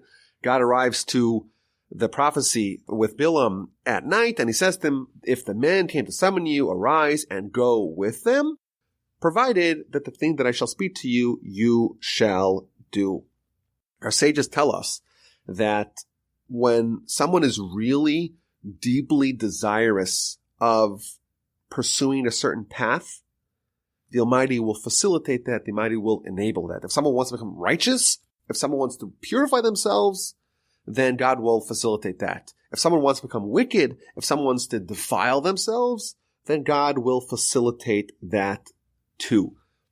Bilaam is sincerely desirous of joining Balak and trying to curse the Jewish people. And God says, you know what? If that's what you want, I'm going to allow that.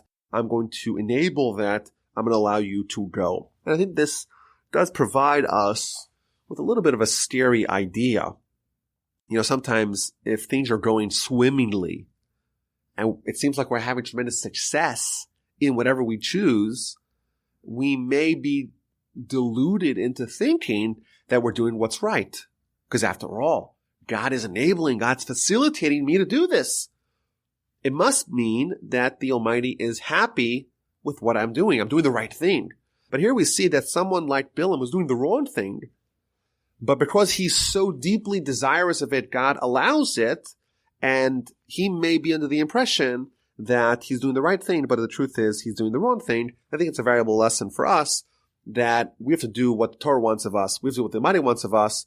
And just because we experience divine assistance, so to speak, or divine enabling of success in the path that we choose, that does not necessarily mean that we're doing the right thing.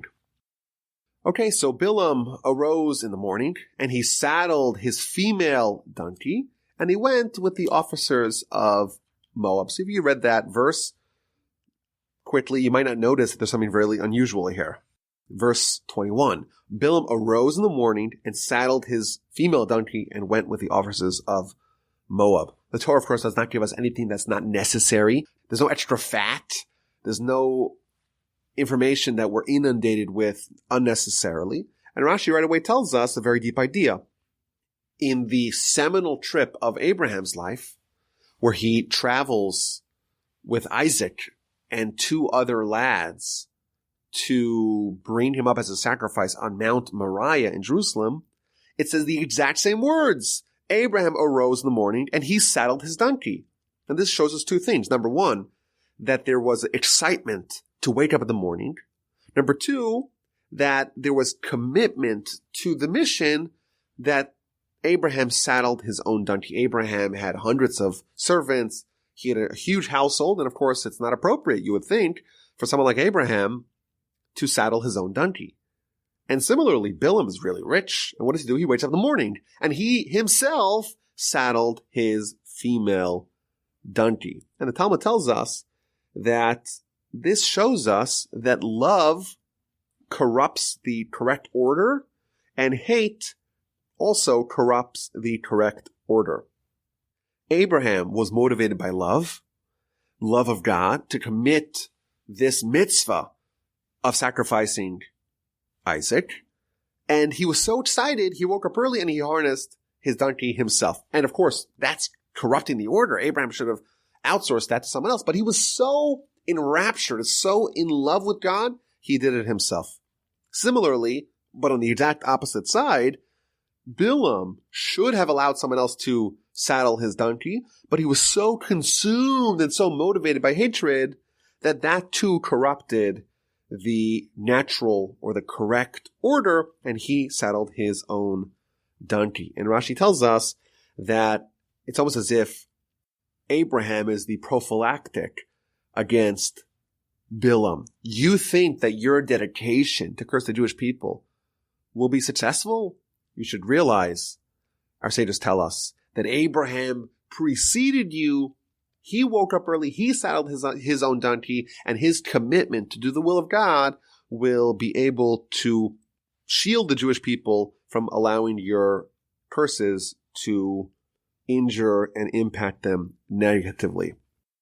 So Bilaam is traveling with his she donkey. Now the gender of the donkey comes into importance a little bit later on, and we find out from our sages, and quoted by the commentaries here on the Parsha, that Bilaam's relationship with his donkey was more than just a one of transportation. He, in fact, was someone who was romantically involved with his donkey.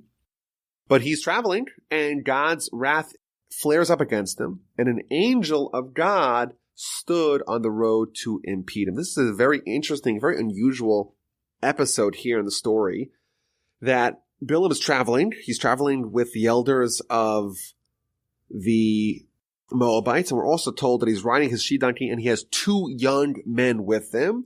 And again, this hints at the story of Abraham. Abraham also, the exact same words appear in Genesis, where Abraham is traveling with 2 young lads to go bring Isaac as a sacrifice. And here, Bilaam is traveling with 2 young lads to go bring a curse upon the Jewish people. Abraham's traveling on a donkey. Bilaam is also traveling on a female donkey, and that relationship is going to be fleshed out a little bit more later on. But there's an angel standing on the road to impede Bilaam. Rashi tells us that this is an angel of mercy to prevent him from sinning so that he should not sin and he should not be destroyed. Even after the Almighty acquiesced to allow Bilaam to choose his own path, to choose the path of trying to curse the Jewish people, which will not end up well for Bilaam, still he provided the possibility of Bilaam being extricated from this sin. This shows us that the mercy of God extends even after people have made the decision to commit a sin. The mercy of God is still present. So the angel is stopping or standing in the road to stop this trip, and the donkey sees the angel, and the angel has a sword in his hand. So the donkey turns away from the road and goes into the field. And Bilaam, who does not see the angel yet, he has this recalcitrant donkey and tries to hit it to go back on the road. And the angel stands in the path in the vineyards with a fence on one side and a fence on the other side. And the angel appears to the donkey, and the donkey is freaking out, and it begins to press against the wall, and it presses Bilaam's leg against the wall, and he continues to hit it. And finally, the angel went further and stood in a very narrow place. There's no room to go right nor left. And the donkey saw the angel of God. Again, it's invisible to Bilaam, and it begins to crouch beneath Bilaam, and Bilaam continues with his anger to strike the donkey with his stick. Very unusual description over here.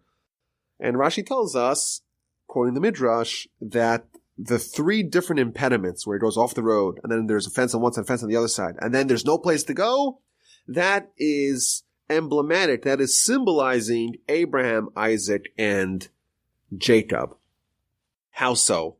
Abraham, many nations emerged from him. And you also have, of course, Ishmael and Esau. And that is almost like an expansive way that the donkey, so to speak, could evade the angel and to go into the field. And then you have Isaac.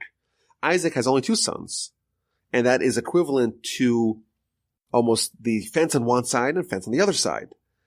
And there's still a little bit of wiggle room, because on one side there's Jacob, who of course is righteous. On the other side there is Esau, who of course is wicked. And finally, the angel stands in a place that's so narrow, there's no wiggle room at all. That is a reference to Jacob, Jacob whose entire bed was righteous. Jacob, who all of his children were tzaddikim, were righteous. There was no other nation that emerged from them. That is the kind of the symbolism that is undergirding this third encounter where Bilaam has absolutely no room to maneuver. He cannot move not right, not left. There's no way to go. He has been defeated. Checkmate. And he continues to hit his donkey. And then something even more unusual happens. Hashem opened the mouth of the donkey, and it said to Bilaam. So we have a talking donkey in our parsha. What have I done to you that you struck me these 3 times? And Bilaam responds, because you mocked me. If there was a sword in my hand, I would have killed you. And the donkey responds back to Bilaam, a whole unusual dialogue here. I'm your she-donkey. You have ridden upon me your whole life until this day. Did I ever do this to you? And he responded, and he said, no.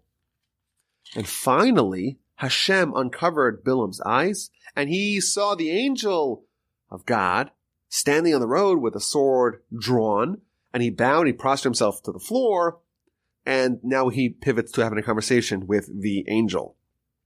So again, this is a very, very unusual episode here. We have the donkey that begins to speak to Bilaam. So of course, there is voluminous commentaries on this whole episode, and we're only scratching the surface. But maybe an idea that we could share is that a donkey in Jewish literature, in Jewish philosophy, it represents physicality. And the Hebrew word for physicality and materialism is the same root, or the same Hebraic root, as the word of donkey. Physicality is chomer, and a donkey is chamor. And we're told in Jewish literature that Moses and Abraham, and in the future Messiah, are going to be riding on top of the donkey. And of course, the Midrash goes on to tell us that the same donkey that Abraham rode to Mount Moriah to bring Isaac as a sacrifice is the exact same donkey that Moses rode to Egypt to go save the Jewish people, and is the same donkey that Messiah will ride in the future to go save the Jewish people and to usher in the third commonwealth and the third temple. A very unusual idea. But the meaning behind it, or the basic meaning behind that, is that the donkey represents physicality. When someone rides the donkey, they have the reins, they have the control, and that symbolizes that there is a certain dominance of the soul, so to speak. The soul of Abraham, of Moses, of Messiah is in total control of their own physicality. And that enables them to have the ability to influence, the ability to guide the Jewish people to their destiny. Bilaam, he's someone who is also riding the donkey. But his relationship is a little bit more intimate with the donkey. He does have the ability, so to speak, to ride on it, but due to his decisions, the donkey becomes smarter than him. He is not on top of the donkey is almost on top of him. It asserts control over him. It sees the angel, he doesn't. It communicates with him. We're told, of course, that he copulates with the donkey as well. He's not someone who, even though he had the ability to be like Moses, to ride on the donkey exclusively, he's someone that has descended, that has lowered himself to be on par, even below that donkey. So that's the basic idea that we see over here. The Ramban, he tells us that the reason why there was this miracle of the speaking donkey is to show Bilaam that the Almighty determines who speaks and what they say, and so too Bilaam, his speech that he's setting out to go deliver now is going to be determined by God as well. Now, it is interesting that the verse tells us that when Bilaam sees the angel, God uncovered Bilaam's eyes and he saw the angel. And I think this shows us the architecture of prophecy. It's almost as if the angel is present, Bilaam is just totally unaware of its existence. His eyes were covered. And then you remove the blockades, you uncover his eyes, and right away he sees what was there all along. Similarly, we believe that prophecy, the ability to have communication with God, is present. The blockades are on our eyes, really on our eyes and our hearts, our souls. It's covered, but if you scrape away the blockages that impede our greatness, we will be restored to the state that really is the more natural state, the communication with God, the living like an angel, seeing the angel, so to speak, to be elevated to the higher level. It's not to achieve, to unlock something that was previously unobtainable. It's to remove the impediments. And the fact that the angel is holding the sword, the commentators tell us that this is foreshadowing that Bilaam will be killed with a sword very soon. So the angel tells Bilaam, why did you strike your female donkey 3 times? I went to impede it. You hastened on the road to oppose me. The donkey saw me, turned away.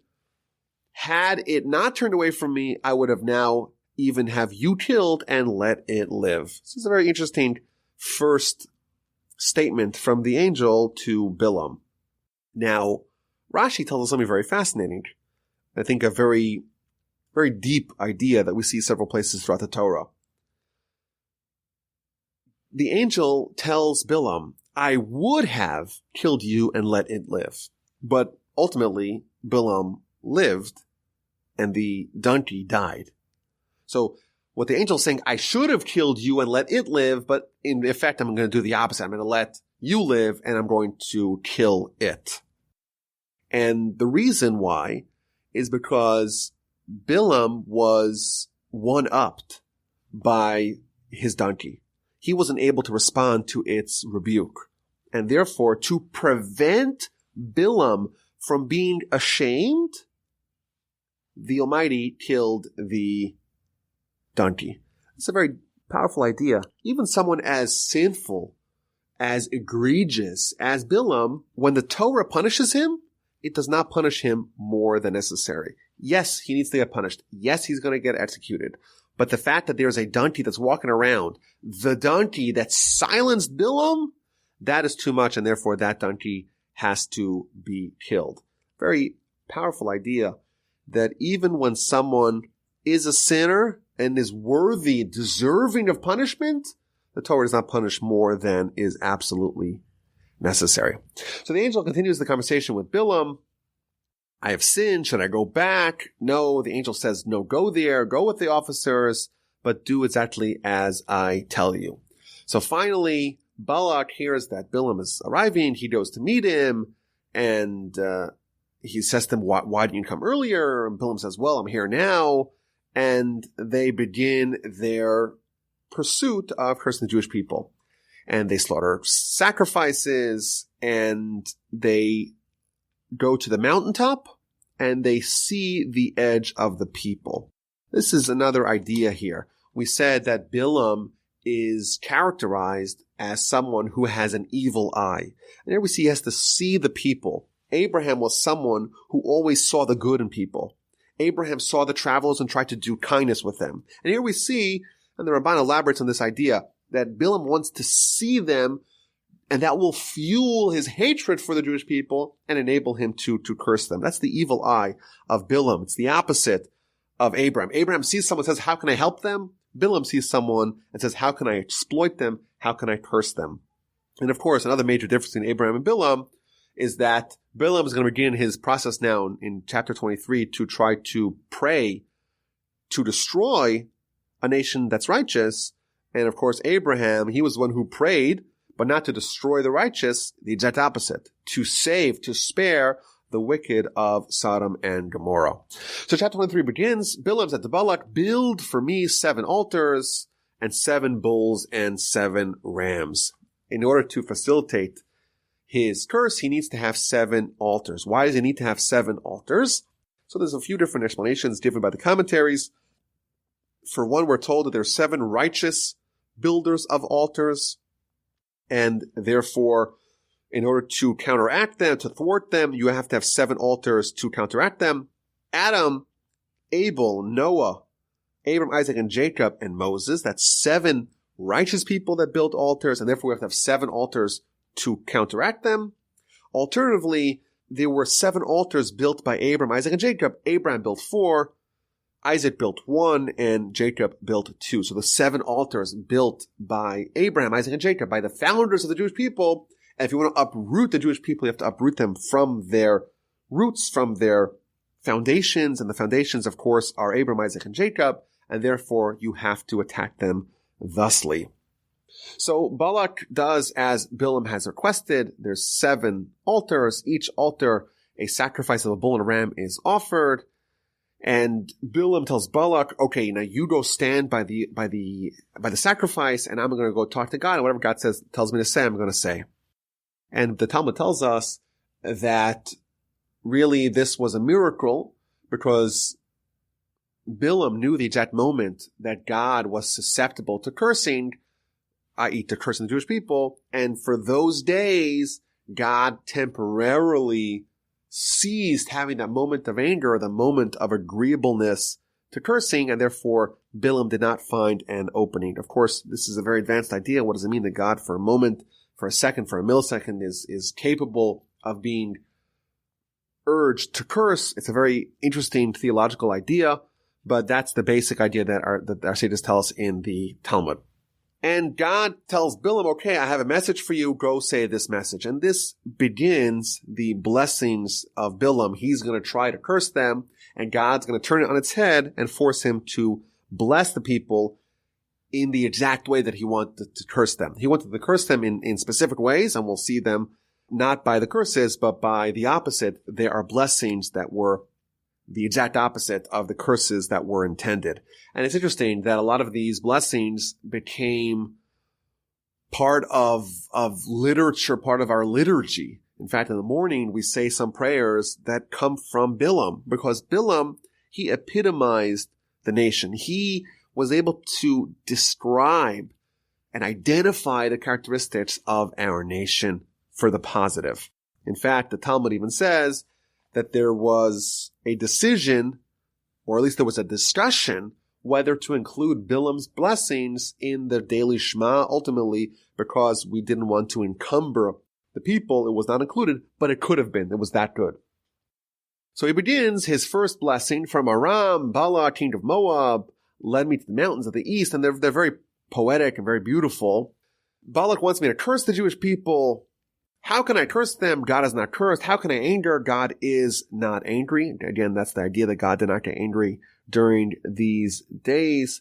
From its origins, I see it rock-like, and from the hills do I see it. Behold, is a nation that will dwell in solitude and not be reckoned among the nations. Rashi tells us, what does it mean that Bilaam is describing its origins? He's talking about Abraham, Isaac, and Jacob. I want to uproot them, but their origins are very strong. A nation that will dwell in solitude, and that, of course, has been true throughout our history, that we're different, we're isolated, we're in solitude, we're not reckoned amongst the nations, and that could be one way or the other. If we try to assimilate, if we try to acculturate, if we try to be any nation like the nations, that necessarily will awaken what we call anti-Semitism, which, according to Jewish philosophy, is the irrational hatred that God implanted to ensure that this remains true, that we're a nation that will dwell in solitude. We're a nation that will not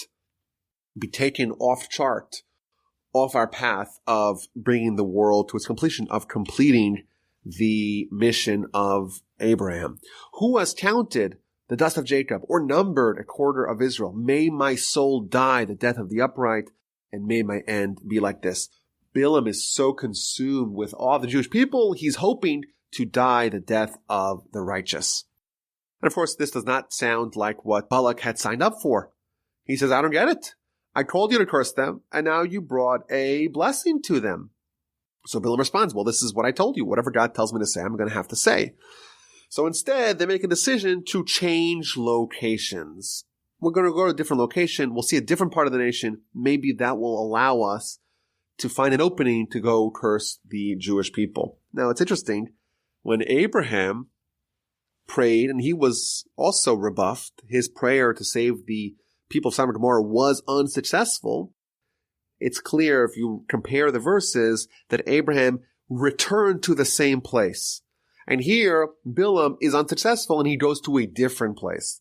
And what that tells us is that Abraham attributed his failed prayer to the merits, whereas Bilaam attributed it to the place. There was all kinds of circumstances. It's the place, it's the location, maybe a different angle, and maybe then it will work. Maybe then my cursing will be effective. He blames the circumstances, whereas Abraham blames himself.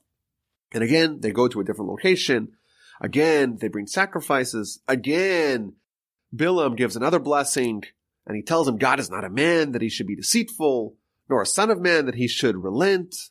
Would he say not do, or speak and not confirm? You want to kill the Jewish people. You want to destroy the Jewish people. But he promised that he's going to give them the land of the 7 nations. He's going to give them the land of Canaan. How could you possibly even conceive to try to kill them in the wilderness? Behold, to bless I have received. He has blessed, and I shall not contradict it. God wants me to bless. I can't do anything about it. There's no iniquity in Jacob. There's no perversity in Israel. Hashem, his God, is with him, and the friendship of the king is in him. Even when the Jewish people do sin, it does not register, or certainly does not diminish their stature that we have with God. It is God who brought them out of the land of Egypt, according to the power of his loftiness. There is no divination in Jacob. There's no sorcery in Israel. They have a direct connection to God, the Jewish people. They have real prophets. Even if they don't have real prophets, they have the Urim and the Tumim. They have a direct link to God via the prophets, and therefore they don't need to resort to gurus, to sorcerers, and to necromancers. Behold, the people arise like a lion cub and raise itself like a lion. It will not lie down until it consumes its prey and drinks the blood of the slain. Again, a monumental blessing. And of course, Balak is further disappointed. And they, of course, continue to go to a different place, a third place. Maybe then they will be successful in cursing and attacking the Jewish people. So chapter 24 begins again with a third blessing that is foisted upon Bilaam by God. Bilaam raised his eyes and saw Israel dwelling according to its tribes. Our sages tell us what that means is that each opening of the tent was facing away from a different opening. Everyone was living modestly. That's one of the hallmarks of our nation. It's our path to salvation. The reason why we survived, or one of the reasons why we survived the curses of Bilaam was because of this. The Spirit of God was upon him. He began again with a very poetic, a very beautiful, a very stirring blessing. This is the words of Bilaam, the man with the open eye. Our sages tell us that he was blind in one eye. How goodly are your tents, O Jacob, your dwelling places, O Israel, stretching out like brooks, like gardens by the river, like aloes planted by Hashem, like cedars by water. Again, very beautiful, very poetic, very stirring. Water shall flow from his well. And by the way, the commentators, of course, tell us what it all means, what the deeper insight behind it. And his seed shall be by abundant waters. His king shall be exalted over our God, and his kingdom shall be upraised. And of course, it continues again and again. Balak is beside himself. He claps his hands together. I didn't summon you here to bless them. I brought you here to curse them. And now leave. You wanted honor. You're not going to get any honor. It's been withheld from you. And again, Bilaam responded, there's nothing I could do. I told you ahead of time that I am totally beholden to the will of God. Whatever he tells me to say, I must say. And then Bilaam gives a fourth prophecy, a fourth blessing, which is also hinting at his advice. Rashi tells us that when it says in verse 14, and now behold, I go to my people, come, I shall advise you what this people will do to your people in the end of days. It's also hinting at the fact that Bilaam gave advice to Balak as to how to attack the Jewish people, not via cursing, but via trying to seduce their men to sin. I know, says Bilaam, that the God of these people hates immodesty, hates promiscuity, and therefore if you convince the daughters of Moab to avail themselves to the men of the Jewish people, then you will find a way to attack them. And he continues with his fourth prophecy, the words of the one who hears the sayings of God and knows the knowledge of the Supreme One. Again, he's touting his own greatness.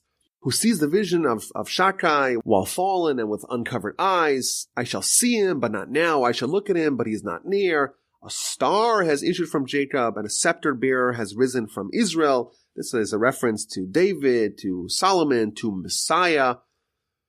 And he shall pierce the nobles of Moab and undermine all the children of Seth. And the Ramban, he encapsulates the blessings and the prophecies of Bilaam. The first prophecy was a reference to the past, to the great and holy patriarchs of the Jewish people. The second prophecy was on the present.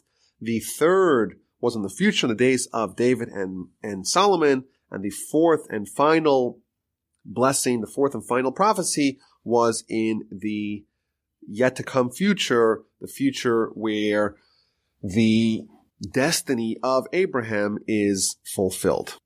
So Bilaam gets up, he goes back to his place, and Balak also returns to his place. That's the end of chapter 24, and chapter 25 begins with a fulfillment of Bilaam's plot. Like we said, that he gave them the suggestion to commit the daughters of Moab into harlotry and to use that as a means to attack the Jewish people. Israel settled in Shittim, and the people began to commit harlotry with the daughters of Moab. They invited people to the feast of their gods. The people ate and prostrated themselves to their gods. Israel became attached to Baal Peor, which is the idol, and the wrath of Hashem flared up against the Jewish people. Now, our sages tell us, what does it mean that the idol is called Baal Peor? What it means is that the means of servicing it, the means of worshiping it, was by defecating in front of it. That was the way that they did this idolatry. And the meaning behind that is that this idolatry represented nihilism. It represented the concept that nothing matters. We're all eventually like refuse, like waste. We have no life, no value, no continuity. It's all ending up as compost. We're just going to decompose. We're just like the defecant, that we have no value. That's the idea behind this idolatry. And therefore, of course, if you have no life, if you have no eternity, if you have no soul, then everything that you do should be just to maximize your own personal and carnal pleasure in this world. And of course, we believe that the exact opposite is true. Everything has value. Everything has continuity. And by the way, even the fertilizer is used from the refuse, from the waste that is produced. Nothing is for naught. And what do the people do? What do the Moabite women do? They give them to eat. It's interesting. They give them to eat and they prostrate themselves. And an interesting idea. We know that the Jewish people at the time were still eating manna. Manna does not produce anything that must be defecated. And therefore, the only way to get the Jewish people to do this form of idolatry was if they ate regular food with the Moabites, and that made this form of idolatry possible.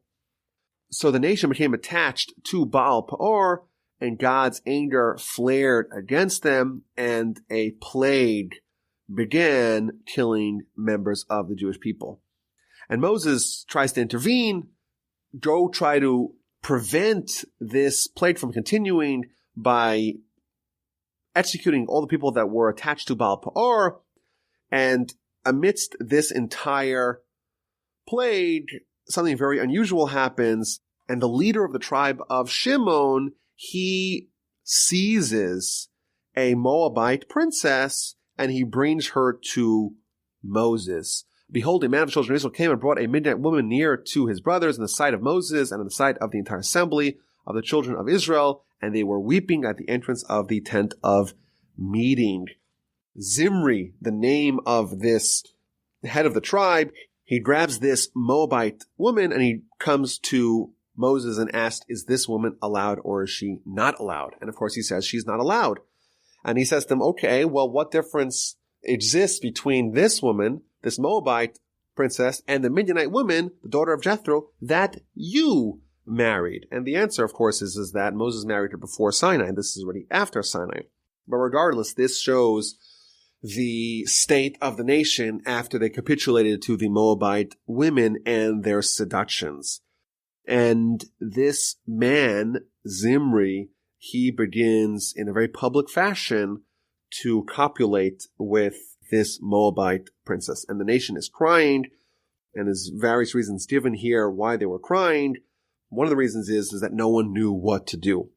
And amidst this terrible state, Pinchas, the son of Elazar, the son of Aaron, the Kohen, this is the grandson of Aaron, he saw what happened, and he remembered the law that when someone is behaving in such a fashion, in a very public way, they are vulnerable to being extrajudicially executed. He stood up from among the assembly, he took a spear in his hand, and he followed the Israelite man into the tent, and he pierced them both. He made a skewer out of Zimri and Cosby. These were the people that were doing the sin, and the plague was halted. But 24,000 people died in that plague. It's a very unusual way to end the parsha. The zealotry of Pinchas, the grandson of Aaron. The reason why he's attributed to Aaron is because Aaron, of course, was the paragon of love, of fellow man, of kindness, of bringing them close to Torah, and yet someone like Pinchas is justifiably the descendant of Aaron because he was the one who, notwithstanding his love of his fellow man, was motivated by zealotry of his love of God to stop this madness and to execute both Zimri, the Jew, the head of the tribe of Shimon, and Cosby, the Moabite princess, and to go kill them in order to stave off or to stop the plague and to restore order and restore the will of God. And of course, next week's parsha continues with this narrative. The parsha is called Pinchas, named, of course, after Pinchas, and the ramifications of his act of martyrdom. Thank you so much for listening. My name is Rabbi Yaakov Wolbe from Torch in Houston, Texas. The email address is rabbiwolbe@gmail.com. I look forward to speaking to you next week.